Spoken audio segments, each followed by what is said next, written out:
고금소총과 야담. 박길상과 향화인.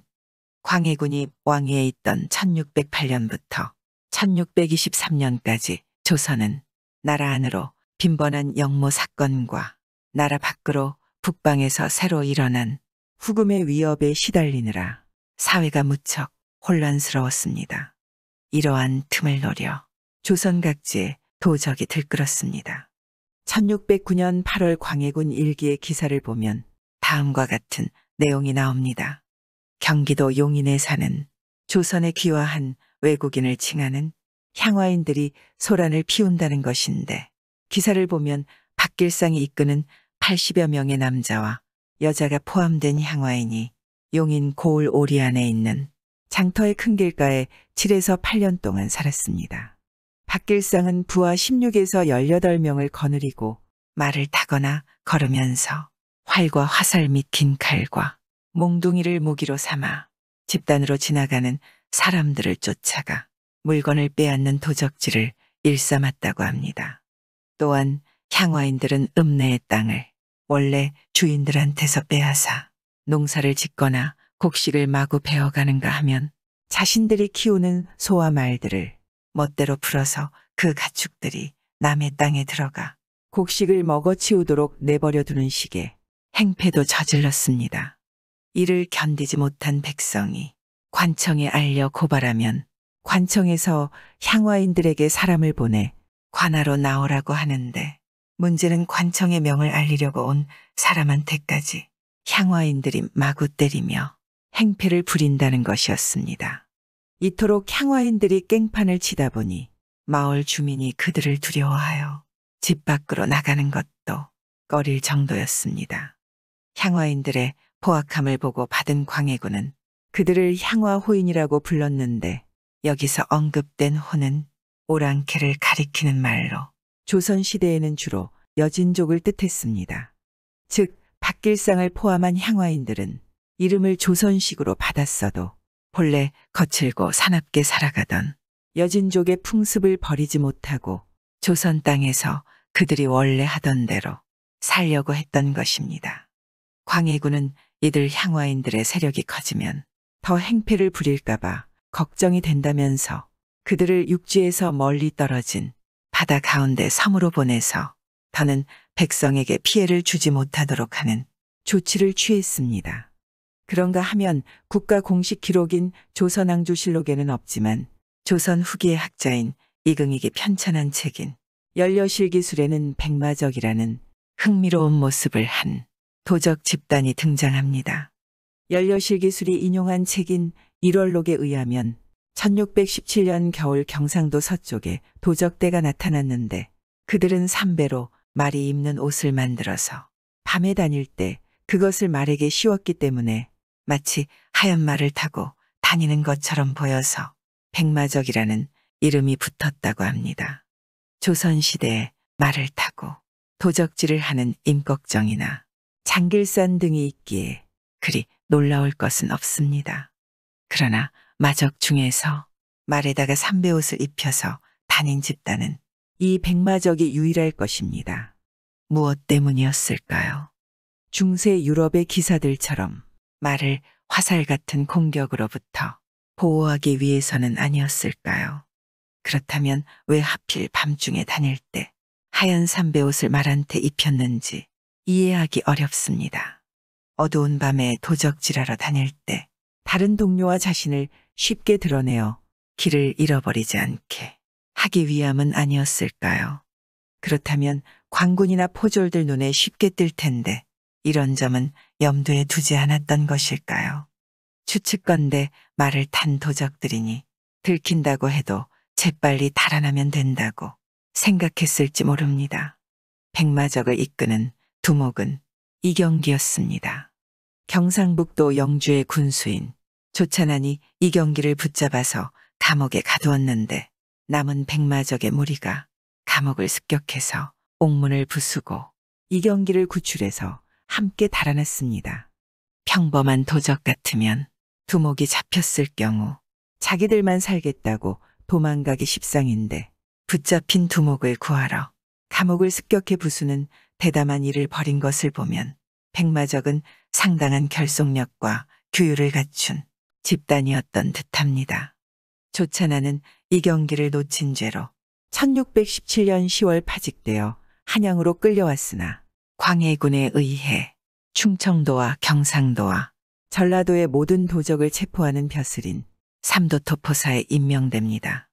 이후 충청남도 직선에서 이경길은 다시 조찬안에게 붙잡혔습니다. 그 뒤로 기록이 더 없는 것으로 보아 이경길은 아마도 조찬안에 의해 처형당한 것으로 보입니다. 구렁이 처녀와 진해 처녀. 오늘날 사람들한테 진해는 그저 징그럽기만 한 벌레일 뿐입니다. 그러나 옛 전설에서 진해는 무서운 괴물이자 사람을 돕는 신비한 영물로 여겨졌습니다.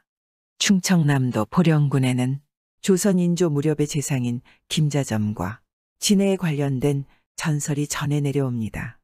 지금의 함경남도 함흥지역은 언제부터인지 부사가 오기만 하면 첫날 밤에 죽어나가는 괴이한 일에 시달리고 있었습니다. 정확한 이유는 알 수 없었으나 함흥에 사람을 해치는 끔찍한 괴물이 있기 때문이라는 소문이 돌았습니다. 그러던 와중에 김자점의 아버지인 김탁이 함흥부사로 파견되었습니다.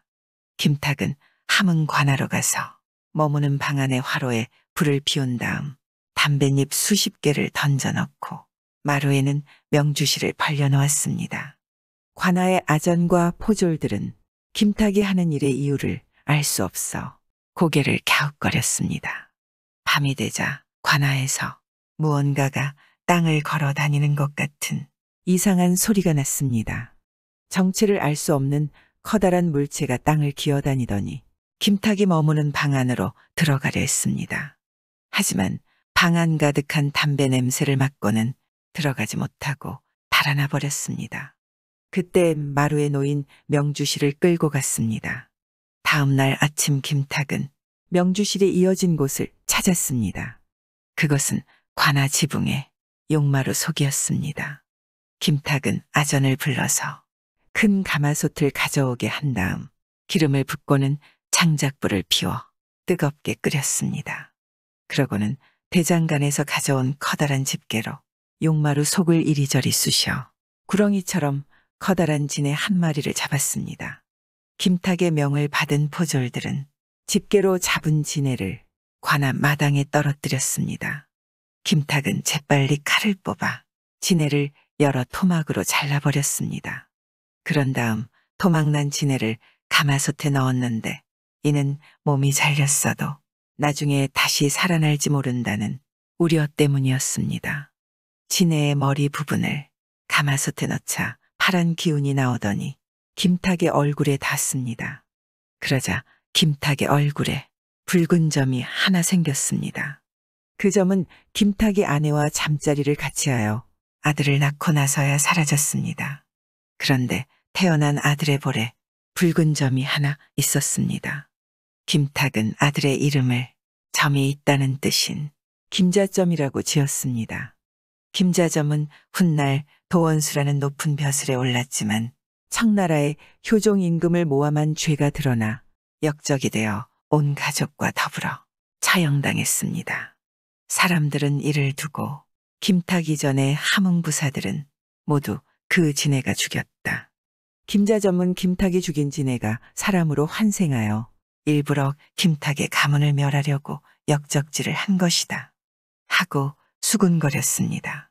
이와 달리 충청남도 서산군에는 사람을 도운 착한 진해와 관련된 전설이 전해집니다. 한약의 재료로 쓰일 소나무 뿌리를 캐어 내다 팔아서 먹고 사는 가난한 청년 한 명이 살았습니다. 여느 때처럼 소나무의 뿌리를 캐기 위해 산으로 올라갔다가 아름다운 처녀를 만났습니다. 처녀는 청년을 자기 집으로 데려가서 맛있는 음식을 대접하고 친절하게 대해주었습니다. 그런 일을 겪고 나서 청년은 소나무 뿌리를 팔기 위해 시장으로 가던 중 다리 밑에서 나온 다른 처녀 한 명을 만났습니다. 소녀는 구렁이고 당신이 산에서 만난 여자는 진해입니다. 우리 둘은 용이 되어 하늘로 올라가기 위해 싸우고 있습니다. 진의 여자는 당신을 해칠 테니 부디 멀리하십시오. 라는 말을 들었습니다. 청년은 구렁이 처녀의 말을 믿지 못하고 산의 진의 처녀를 다시 찾아갔습니다. 그녀로부터 소녀는 결코 당신을 해치지 않습니다. 그 구렁이는 저를 미워하여 거짓말을 한 겁니다. 며칠 후 구렁이와 싸울 텐데 그때 당신이 뜨거운 물을 구렁이한테 퍼부어서 저를 도와주세요. 라는 설명을 듣고는 진의 처녀를 돕기로 했습니다. 이윽고 진의 처녀가 말한 날짜가 되어 청년은 그녀의 집 근처에 숨어 있었습니다. 잠시 후 구렁이 처녀가 올라오더니 진의 처녀를 보고는 둘 다 본래의 모습인 구렁이와 진해로 돌아가 서로를 노려보았습니다. 구렁이는 하얀 기운을, 진해는 파란 기운을 뿜으며 대결했습니다. 진해 쪽이 불리해지자 청년은 가져온 뜨거운 물을 끼얹어 구렁이를 죽여버렸습니다. 진해는 처녀로 변신해서 청년을 보고는 당신이 저를 도와 구렁이를 죽였으니 보답으로 가난에 시달리지 않고 풍족하게 살 수 있는 축복을 내려드리겠습니다.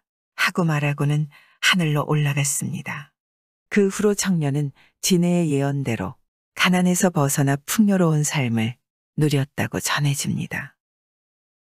남원의 살인계.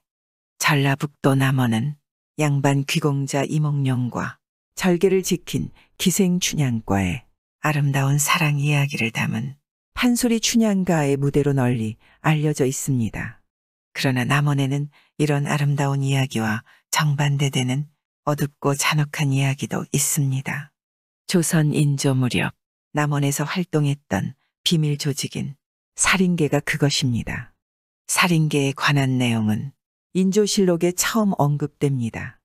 윤은구라는 사람이 조직한 반란 사건을 다루면서 그와 한패인 이유라는 자가 남원에서 당룡과 부용남 등이 이끄는 살인계 수백 명과 손을 잡고 반란을 일으키려 한다는 보고서가 임금한테 올라왔던 것입니다. 보고서를 받은 인조는 살인계 등 반란에 가담한 세력을 가리켜 무례배라고 불렀습니다. 그로 말미암아 보건대 살인계는 오늘날 조직폭력배처럼 살인과 강도 행위를 저지르는 범죄 집단이었던 듯합니다. 당룡과 부용남은 살인계의 두목이나 부두목 정도의 위치에 있었던 사람으로 보이며 수백 명이 된다는 말에서 알 수 있듯이 살인계에 가담한 조직원이 최소한 100명 이상은 되는 것 같습니다. 윤은구 반란 사건으로부터 1년 후인 인조실록에 살인계가 다시 언급됩니다. 이 기사에 의하면 남원의 지방관리 부사인 송상인이 살인계를 처벌하려 하다가 조상의 무덤이 모욕당하는 사건을 겪었다고 합니다. 송상인은 남원에 부임한 후 주민들을 상대로 살인계에 관한 제보를 받는다 라고 알려서 살인계에 대한 정보와 명단을 입수했습니다. 그 후 살인계 조직원 10명을 체포하여 처형하자 살인계가 송상인의 단속을 피해 도망치면서 보복으로 그의 조상 무덤을 파헤쳐버렸다는 것입니다. 조상을 섬기는 효를 으뜸가는 미덕으로 여기던 조선 사회에서 무덤을 파헤치는 도굴은 매우 중대한 범죄였습니다. 그런데 그런 범죄를 서슴없이 저지를 만큼 살인계는 굉장히 잔혹한 조직이었습니다. 인조실록에서 살인계가 또다시 언급됩니다. 전라도 병마절 도사인 정응성이 인조에게 올린 보고서에 남원은 풍속이 모질고 사나운데 평소 살인계가 있다고 알려졌습니다. 그런데 이달에 구례연의 민가에 도적대가 갑자기 들이닥쳐 사람을 죽였는데 본부가 길목에서 기다렸다가 20여 명을 체포하였습니다. 라는 내용을 적었습니다. 약 한 달 후인 인조실록에 살인계가 4번째로 언급됩니다. 1년 전 남원 부사였던 송상인이 전라도 감사의 벼슬을 맡은 상태에서 인조에게 보고서를 올려 살인계에 대해 상세히 알렸습니다. 보고서에서 송상인은 남원의 살인계가 예전보다 더욱 힘이 강해져서 사람을 죽이고 물건을 빼앗는 짓을 마구 저지르는데 남원 인근의 고을 가운데 그 살인계가 없는 곳이 없습니다. 라고 적었습니다. 그렇다고 송상인이 살인계를 가만히 보고만 있었던 무능한 관리는 아니었습니다. 그는 부사 박정과 중군 김끝 및 천총 김상견 같은 관리에게 용감하고 날랜 군사 70여 명을 주어서 살인계를 단속하도록 했고 25명의 살인계 조직원 체포에 성공했습니다. 지방에서 죄수를 처형할 때 원래는 임금에게 알리고 허락을 받은 다음에 하는 것이 법에 맞으나 그러는 사이에 다른 살인계 조직원들이 들이닥쳐 감옥을 부수고 두목들을 구출해 가면 애써서 한 체포가 아무런 쓸모가 없어질까봐 할 수 없이 자기 뜻대로 두목들을 처형했다고 알렸습니다. 그 기사로 보건대 송상인이 체포한 살인계 조직원 중에서는 두목급도 있었던 모양입니다. 송상인의 보고서가 전해지자 형조에서는 살인계를 체포하는데 공을 세운 관리들에게 상을 줄 것을 제안했고 인조는 그 건의에 따랐습니다. 네 번째 기사를 끝으로 살인계는 조선왕조실록에서 더는 언급되지 않습니다. 그렇다고 살인계가 완전히 소멸했다고 생각하기는 어렵습니다. 대부분의 범죄 조직이 그러하듯이 이름을 바꾸고 구성원들이 새로운 조직을 만들어 예전처럼 무례배 짓을 저지르며 살지 않았을까요? 혹시 조선 후기의 유명한 범죄 조직인 검계가 이름을 바꾼 것이 살인계이거나 아니면 전직 살인계 조직원이 대거 포함된 새로운 살인계는 아니었을까요? 춘향전처럼 아름다운 사랑 이야기로 널리 알려진 남원에 이렇게 무섭고 음험한 폭력 조직이 도사리고 있었다는 내용이 놀랍기만 합니다. 조폭 이야기. 지금보다 훨씬 이전인 고려나 조선시대에는 조폭 비슷한 범죄 집단이 없었을까요? 물론 아닙니다. 사람 사는 곳은 어디나 비슷합니다. 다른 점이 있다면 조폭이라는 말 대신 무례배나 악소 및 검계라는 이름으로 불렸을 뿐 옛날에도 이 땅의 엄연히 범죄 조직은 활개를 치고 있었습니다. 고려의 역사를 기록한 사서인 고려사저료에 의하면 중추원사의 벼슬에 있던 이자의란 사람이 날쌔고 용맹한 무례배를 모아서 말타기와 활쏘기를 일삼고 지금의 임금은 병이 들어 언제 죽을지 모른다 라고 말하면서 반란을 일으키려고 했다가 죽임을 당한 일이 있었습니다. 앞에서 언급된 무례배는 특별히 하는 일이 없이 떠돌아다니면서 폭행이나 도둑질 등 나쁜 일을 저지르는 거친 범죄자들을 말하는데 바로 오늘날 깡패를 떠올리면 됩니다. 그러니까 이자에는 깡패한테 무기를 나눠주고 군사훈련을 시키면서 반란을 일으키려고 했던 것입니다. 이 부분이 잘 이해가 안 간다면 1950년대 한국에서 독재 정권과 손을 잡고 야당 정치인들한테 폭력을 행사했던 어용 깡패들을 떠올리면 됩니다. 이자에 말고도 폭력배들을 반란에 이용하려 했던 인물은 더 있었습니다. 무인 집권자인 이고는 악소라고 불린 폭력배들을 불러들여 내가 장차 큰일을 하려고 하는데 만약 성공하면 너희 모두한테 높은 벼슬을 주마 라고 꼬드기며 반란을 준비했습니다. 여기서 이고가 말한 큰일이란 바로 왕을 없애고 자신이 왕이 되겠다는 대담한 음모를 뜻합니다. 물론 이고의 반란 음모는 실패했고 이고와 그를 따르던 악소 무리는 모두 죽고 맙니다. 반란 이외에도 고려 시대의 폭력배들은 부패한 권력자들과 손을 잡고 백성을 상대로 횡포를 부렸습니다.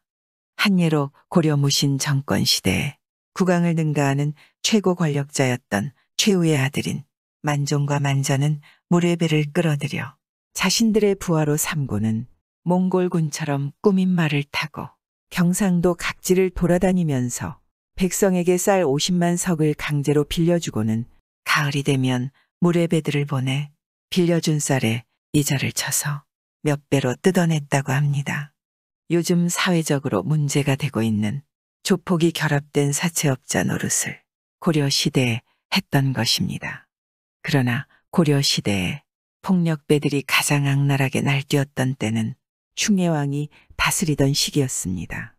충혜왕은 한국 역사상 최악의 폭군인데 눈만 뜨면 하는 일이 술과 여자에 빠지거나 사냥을 나가는 식의 유흥뿐이었기 때문입니다. 게다가 충혜왕은 어린 시절부터 폭력배들과 어울려 다니며 온갖 못된 짓을 일삼았습니다.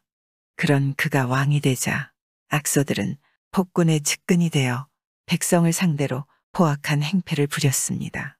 충혜왕은 한 번 마음에 들어 한 여자는 누구든지 강제로 붙잡아 겁탈해야 만족했는데 바로 이런 충혜왕의 만행에 악서들이 선발처럼 움직이며 적극적으로 협조했던 것입니다. 결국 충혜왕은 그의 폐악질을 보다 못한 원나라에 의해 왕위에서 쫓겨났고 그를 따르던 악서들도 죽임을 당하거나 흩어져 달아났습니다. 하지만 고려 왕조가 무너지고 조선 왕조가 들어섰어도 폭력배는 사라지지 않았습니다. 그 이름만 검계 혹은 산략계로 바뀌면서 존속한 것입니다. 검계란 이름은 1684년 숙종실록에 처음 언급되는데 서로 습진, 즉 군사 대열을 짓는 훈련을 한다고 알려졌습니다. 또한 감옥에 갇힌 검계의 조직원들은 칼로 살을 깎고 가슴을 베는 자해를 하면서 반항했다고 합니다. 이 검계들은 글자 그대로 몸에 항상 칼을 가지고 다녔는데 아마 칼집에 꽂으면 지팡이로도 사용되는 조선시대의 칼인 창포검인 듯합니다. 아울러 검계에 가입하려면 반드시 몸에 칼자국이 있어야 했습니다. 이 때문에 영조 시절에 검계 소탕 작업으로 명성을 떨친 장붕익은 몸에 칼자국이 난 검계 조직원을 붙잡아 모두 죽였다고 전해집니다. 하지만 장붕익이 물러나자 검계는 다시 기승을 부렸습니다. 그들은 주로 술집이나 기생집 같은 유흥업소를 끼고 활동했는데 업소들을 도둑으로부터 지켜준다며 보호비를 뜯으며 살았습니다. 마치 오늘날 조폭들이 술집이나 나이트클럽 같은 유흥업소 쪽과 관련하여 먹고 사는 것과 유사합니다. 구독과 좋아요, 알람 설정 부탁드리옵니다.